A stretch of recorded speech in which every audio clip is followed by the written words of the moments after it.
Hoy, Usilny ocupa un cargo alto. El video anterior fue sobre que a Ucrania no la dejan entrar, y entonces simplemente acordaron que habría una asociación.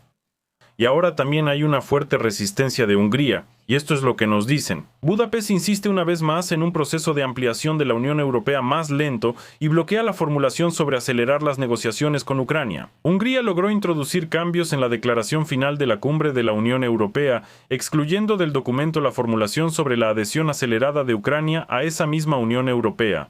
Así lo informó el primer ministro de Hungría, Péter Mader, en su red social X. Y aquí hay que decir que Ucrania hizo todo lo posible para lograr la destitución de Orbán. Y luego resultó que, en general, para Ucrania, cambiaron una cosa por otra igual de mala. Porque Mader o Madiar, como sea que se pronuncie, escríbanlo correctamente en los comentarios, mantienen aproximadamente las mismas posiciones en cuestiones de política exterior. Y las cuestiones de política exterior afectan directamente a Ucrania, a la que Mader no quiere otorgar el estatus de país de la Unión Europea. Bueno, Polonia tardó 7 años en unirse a la Unión Europea, cumpliendo con una montaña de leyes. Y ahora los países de la Unión Europea se indignan diciendo, ¿cómo es posible? Nosotros estábamos en una posición mucho mejor, tanto financiera como económica y militarmente. Y Ucrania, que básicamente no tiene su propio dinero ahora, de repente quiere unirse. En cuanto al proceso de adhesión de Ucrania a la Unión Europea por mi iniciativa, dice Madiar, el punto sobre la aceleración de la adhesión fue eliminado del texto en el último momento. No fue fácil. También destacó que, después de los cambios realizados, la declaración puede ser apoyada por todos los Estados miembros de la Unión Europea, lo cual, según él, no sucede a menudo. Y Budapest sigue expresando su descontento respecto a la apertura de nuevos clústeres de negociación en el marco del proceso de adhesión a la Unión Europea. Ahí hay 8 en total, ni siquiera han abierto el primero. Por eso, ¿cuándo estará Ucrania en la Unión Europea y en general para qué la necesita Ucrania todavía no está claro? Pero tengo un video interesante que les voy a mostrar sobre cómo a veces los ucranianos ahí están descontentos con esto o aquello en la Unión Europea. Pero aquí me encontré con un excelente video de TikTok que corta todo esto de raíz.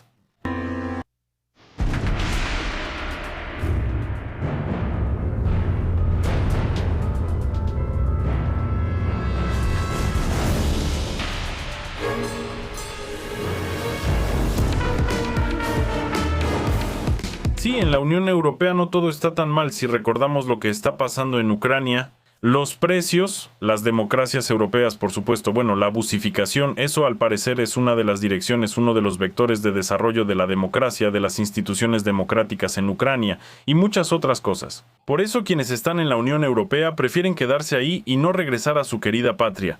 Especialmente, por supuesto, esto aplica a los hombres. Luego, de repente, un economista, hay una publicación así, sacó un artículo muy interesante en el que cuentan que Trump se convenció de que Ucrania es la ganadora. Por cierto, también leí desde el lado ruso, ahí dicen que Rusia es la ganadora, y ahora resulta que Ucrania es la ganadora. En resumen, por todos lados hay puros ganadores. Los diplomáticos europeos declaran que están aumentando el apoyo a Kiev y que hay una nueva coordinación de acciones con Estados Unidos, lo cual podría cambiar el equilibrio de fuerzas en la guerra a favor de Ucrania. El presidente de Estados Unidos, Donald Trump, entendió que hoy en día son precisamente los ucranianos quienes son los ganadores, y Putin es el perdedor. Así lo escribe The Economist, citando a una fuente diplomática francesa tras la cumbre del G7. 7 países confirmaron su apoyo inquebrantable a Ucrania y el presidente francés, Emmanuel Macron, durante la discusión mencionó el llamado momento de Evian. El canciller Jeremy Friedrich Merz señaló un nuevo tono en las relaciones transatlánticas. ¿Qué hay de nuevo ahí? ¿De dónde va a salir eso? Bueno, así está la cosa. Oscura, está claro que el asunto es oscuro. ¿Y luego qué? Pues sin duda, después de que Ucrania atacó Moscú, Moscú, por supuesto, respondió atacando a Ucrania.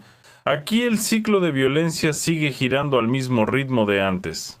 Y naturalmente, en el contraataque hay muertos y heridos. Por ejemplo, en la región de Sumy, una mujer murió como resultado de los ataques rusos. Aquí se muestran los ataques, pero realmente lanzar algo así contra una casa provoca una destrucción total, porque el misil está diseñado para destruir un objetivo mucho más grande, como una instalación industrial. Y aquí tenemos, una casa relativamente pequeña. Así que, varias mujeres resultaron heridas en diferentes comunidades. En Pavlogrado hubo un ataque, y en la región de Dnipropetrovsk también ya falleció una niña. y el jefe de la Administración Militar Regional de Dnipropetrovsk informó que Rusia atacó 3 distritos de la región de Dnipropetrovsk. Como resultado, se dañaron casas, empresas, una escuela deportiva y una oficina postal. También se realizaron ataques contra Kharkov y Jersón. Así, en Kharkov, el ejército ruso atacó el distrito de Kolodnogorsky con bombas planeadoras. 9 personas resultaron heridas, incluidos 4 niños. Y más de 40 casas particulares y un almacén resultaron dañados. En Jersón, un minibús fue alcanzado por un ataque, lo que dejó al menos 4 personas heridas. Allí también despegaron esos bombarderos estratégicos. Así que durante varios días nos dicen, es posible que haya ataques, bueno, no con armas estratégicas, por supuesto, pero sí con misiles balísticos que vuelan lejos y golpean muy fuerte. Por eso aconsejan seguir, o mejor dicho, obedecer las señales de alarma aérea. Tengan cuidado, cuídense, y nosotros seguimos adelante.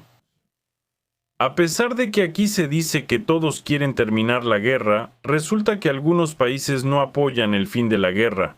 Se van a sorprender, igual que yo. Bueno, o tal vez no se sorprendan, al contrario. Bueno, y en la reunión de los representantes de la Unión Europea en Bruselas, la mayoría de los países se pronunciaron a favor de iniciar negociaciones con Rusia sobre un alto al fuego. Y quienes se opusieron fueron Francia y Alemania, es decir, los aliados más cercanos de Zelensky, los que compartían con él la tacita, la cucharita, el tenedor y la servilletita en el compartimiento del tren. Hasta donde recuerdo eso fue en uno de los videos. Y ahora resulta que Reino Unido, Francia y Alemania consideran que todavía no es momento para el diálogo. A ellos se unieron Dinamarca, Países Bajos y bueno, Estonia, claro, aunque sorprendentemente no todo el trío báltico, solo Estonia. La discusión reveló otras discrepancias. Algunos países expresaron dudas sobre por qué precisamente el Consejo Europeo habla en nombre de toda la Unión en este asunto.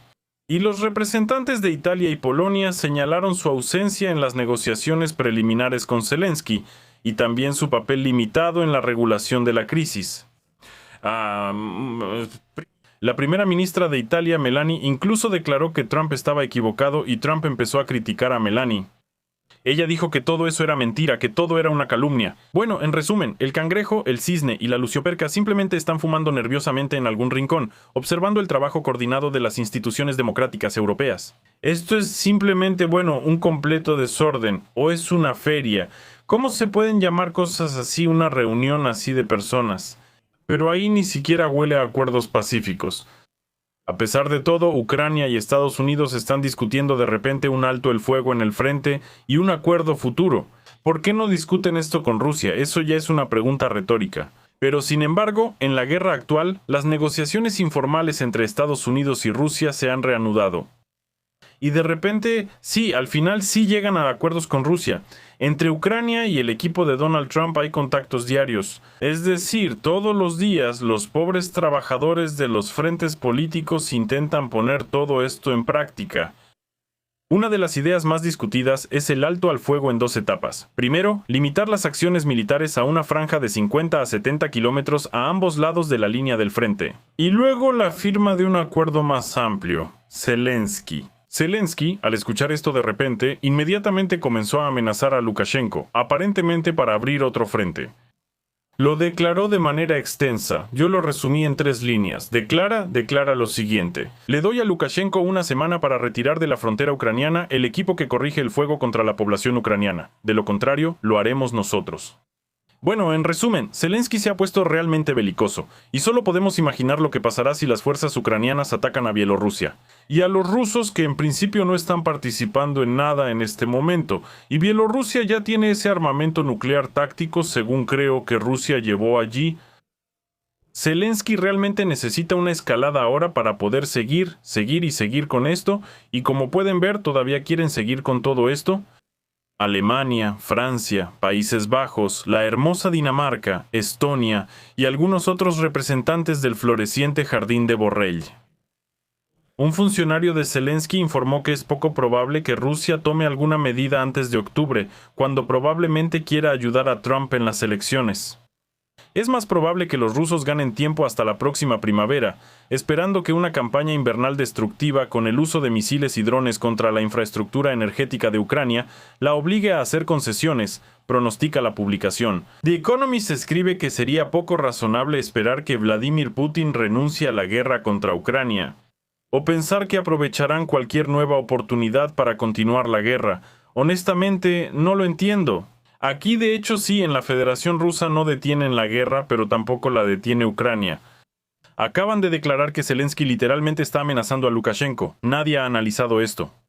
O sea, si ese armamento está o no en la frontera, los ciudadanos de a pie, usted y yo incluidos, no lo sabemos. Y nos dicen, sí, ahí se reunió un montón de armamento, un montón de soldados y vamos a bombardearlos a todos ahora como declaraba Zelensky. Y los aviones vuelan, vamos a bombardear.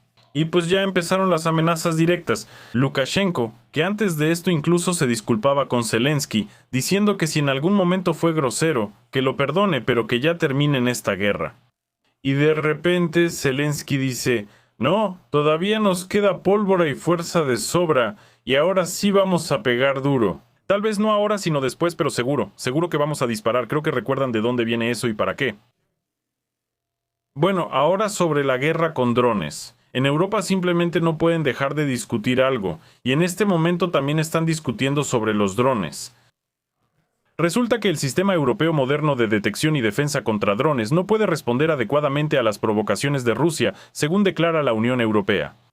Por eso es urgente mejorarlo no a Rusia, sino precisamente este sistema de detección, naturalmente utilizando la experiencia de Ucrania. ¿Y aquí qué? Pues aquí se necesitan más fondos y aún más fondos. Todo esto se puede extrapolar muy bien a varias otras áreas.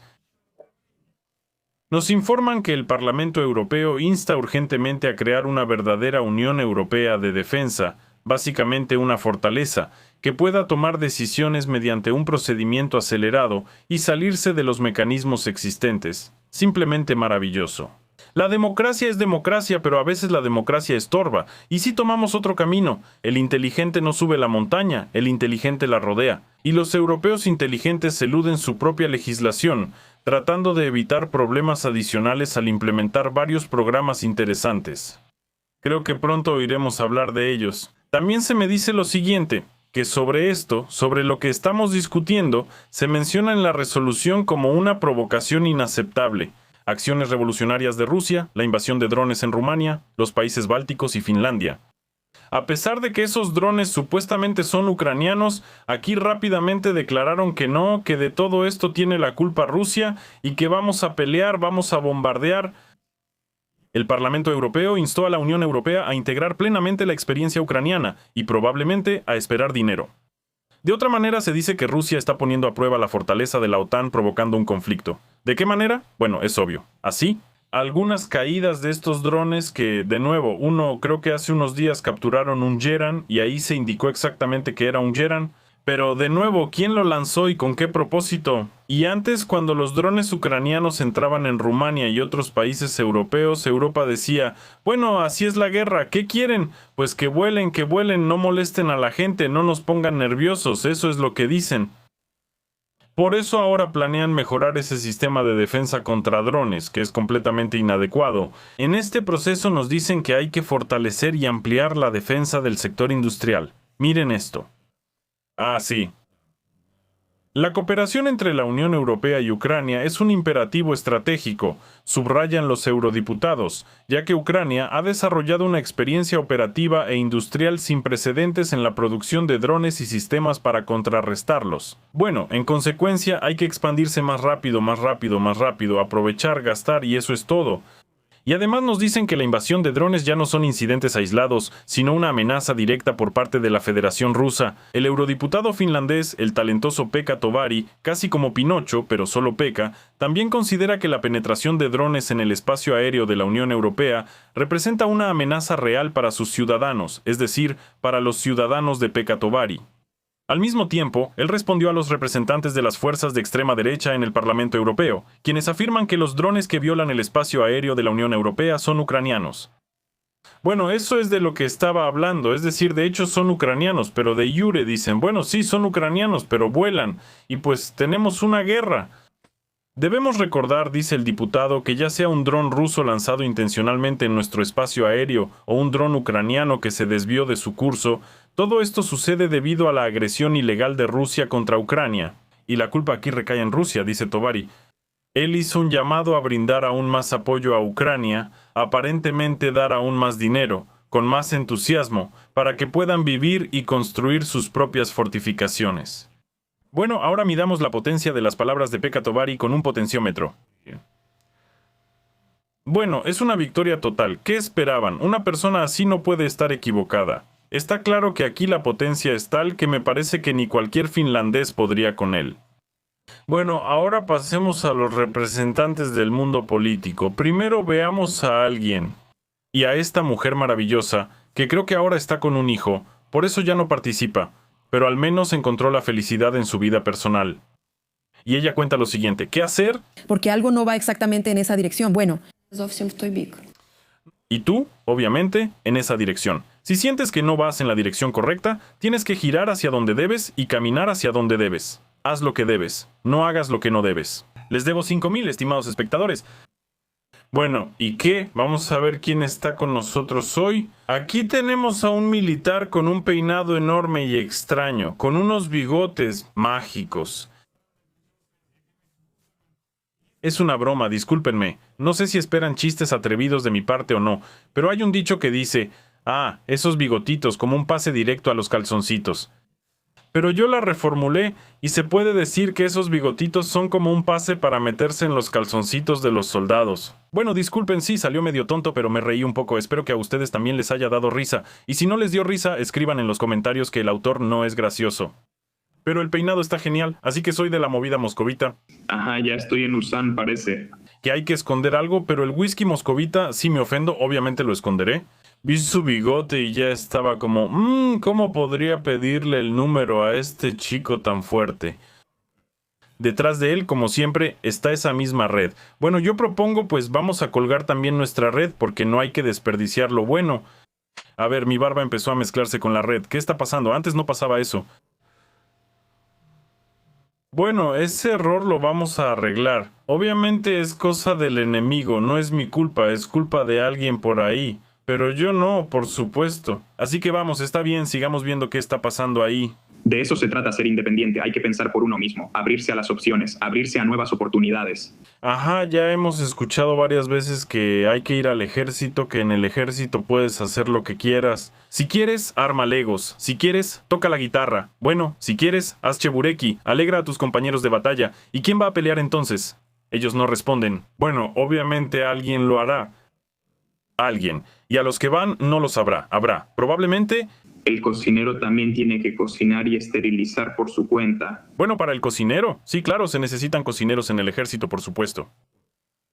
Las tropas de asalto no son necesarias en absoluto. ¿Para qué necesita el ejército asaltantes? ¿Qué dices? No. El ejército está compuesto principalmente por contadores, cocineros, aficionados a los salones de manicura y obviamente barberos que prestan servicios que aparentemente no tienen nada que ver con el ejército. Bueno, en las órdenes. Sí, en las órdenes. Y luego los llamados kubashi se distribuyen por todos los puntos. Un sabroso borscht, buenos vareniki perezosos. Oye, yo estaba bromeando aquí sobre luchar contra los vareniki o el borscht, y aquí está este tipo con esos bigotes poderosos diciendo exactamente eso. Me parece que necesito encontrar esos lentes de poder, porque como que todo lo que pasó no está en el ritmo correcto. Pero obviamente hay luchadores más activos contra los pelmeni y el borscht que él mismo. Bueno, suena interesante desde la pantalla que ahí no peleas, sino que vienen a ti, ahí están los pelmeni y el borscht, toma, come, ciudadano, luego... Porque todo eso también es necesario, porque no se puede pelear bien con el estómago vacío. Además, estamos buscando diseñadores gráficos, editores, camarógrafos, buscamos periodistas, fotógrafos. Eso también se necesita en las Fuerzas Armadas. Bueno, lo dice un hombre que creo está sentado en algún lugar cerca de Kiev y busca ilustradores. Por cierto, he leído libros militares de la época de la Gran Guerra Patria, estadounidenses también, y muchos soldados u oficiales dicen que, al contrario, hay que ir a la batalla con hambre. ¿Por qué? Porque si una bala entra en un estómago lleno, las posibilidades de recuperación e incluso de supervivencia disminuyen de inmediato. Todo eso entra en la cavidad abdominal, nadie va a limpiar todo eso en medio de una batalla. Pero si vas con el estómago vacío, las posibilidades son mayores porque hay menos cosas en el estómago. Por supuesto, tampoco se puede llamar un ambiente estéril ni nada por el estilo, pero aún así. Por eso, hasta yo, que solo he leído algunos libros militares, sé sobre esto. Tal vez no sea cierto. Si alguien es realmente un especialista, escríbanlo. Y aquí nos dicen que hay que ir a la batalla con el estómago lleno, precisamente con Borsch y Vareniki. Bueno, ¿tiene experiencia de combate esa persona que cuenta esto? Sinceramente lo dudo, pero todo es posible. Yo también puedo estar equivocado, por supuesto. Así es la cosa. Luego tenemos aquí a otro militar. Miren, cada uno más galán que el otro, simplemente. Aquel con el UAC y este sentado en alguna casa, con un peinado moderno, afeitado a la última moda. Bueno, en realidad, sin nada de cabello. Y lo único que recuerda que es militar es esta camiseta. Los soldados que salen de la línea del frente se ven de otra manera. Incluso después de una semana, incluso después de 2, incluso después de un mes, se ven completamente diferentes, no se ven así. Un híbrido entre un joven Lenin y un joven Elton John va a preguntar algo ahora. Ahora sobre los beneficios. Hablemos un poco sobre ellos. ¿Qué recibirán quienes regresen a tiempo tras ausentarse sin permiso de la unidad? Esto es sobre el regreso de aquellos que abandonaron la unidad por su cuenta, es decir, que se fueron sin permiso. Por alguna razón, este combatiente sonríe, parece ser otro evasor, hay uno ahí y estos son evasores, así los llamaremos, eso es lo segundo. Y al parecer, ahora va a compartir alguna sabiduría. Ardasev, él, obtienen la posibilidad de evitar cualquier responsabilidad, por supuesto, es decir, para las personas. ¿Y qué es lo gracioso? No entiendo, pues esto es otro KBN, es algún tipo de stand-up, es un comediante o qué, por qué es lo gracioso. La pregunta, muy importante, porque como se le escapó algún diputado al aire en un canal ucraniano, luego todos lo corrigieron de inmediato. ¿Para qué están ahí 800,000 personas? Lo corrigieron de inmediato. Oh, en la guerra no son 250, pero él no quiso corregirse. Y de repente, algún personaje sonriente empieza a contar sobre el país K. Voluntariamente regresa. Pero en serio, es un tema serio. ¿Qué es esto? ¿Para qué sirve? ¿Cuándo es una vergüenza? Simplemente, al parecer, su novia que está detrás de él lo está haciendo reír, le está mostrando algo, como diciéndole que ya se apure, que ya deje de actuar, pero a él le da risa. Se puede esperar que después de la guerra ella no piense en la traición egoísta, sino que se arrepienta y sea justa. Y tienen razón. ¿Pero qué proponen ustedes en el quinto asalto? ¿Qué posiciones hay ahí como asaltante o cambiar de profesión? Pues no sé, esas son mis... Muy gracioso. La verdad no entiendo, pero entiendo que un payaso de circo ambulante puede hacer reír a la gente en cualquier lugar, pero en este caso se están riendo de él. Y... Ahora ha sido liberado. No ofrecemos puestos de infantería porque, en primer lugar, necesitamos a estas personas para otras cosas. En eso hay trabajo manual. ¿Cuántos voluntarios así ya se han unido oficialmente a su unidad? Recibimos algunos informes, literalmente solo unos pocos solicitudes de regreso. Vemos con qué seriedad estos llamados militares tratan el tema de aceptar verdaderos soldados en las unidades militares. O sea, le da risa, simplemente está contando algo y le da risa y no se entiende si alguien detrás realmente lo hace reír o lo están haciendo reír. Alion, bueno, dice unas tonterías, unas mentiras, cuenta cosas que simplemente le dan risa. Él ahí se imagina, no sé, cuenta unas mentiras tan grandes que simplemente le da risa. Ahí se imagina, no sé, ser un soldado. Los campos de entrenamiento de esos donde golpean. Y al imaginarse el campo de entrenamiento... ¿Entienden que está diciendo una mentira descarada? Tal vez yo simplemente no veo otra opción, o lo hacen reír, o él está diciendo puras tonterías descaradas y no veo una tercera opción. ¿Qué otra opción proponen ustedes? Así están las cosas. Bueno, ¿y cuál es la conclusión? Pero de nuevo, la paz está por ahí, en algún lado, otra vez en internet todos jalan la cobija para su lado, esa cobija poco a poco se va rompiendo, pero bueno, eso es todo. Adiós a todos. No sé qué es eso, en general, un militar y solo un soldado de asalto, civiles que se comunican entre ellos, hay algunos rumores que difunden entre sí y cada quien inventa algo sobre las acciones ofensivas, o sea, en las acciones de asalto hay más posibilidades de sobrevivir que estando en defensa. Así que, como llegaste con nosotros, no es como te contaron allá, los civiles, los asaltos suicidas, que vas a morir ahí, que vas a morir junto con todos, tenemos muchos ejemplos.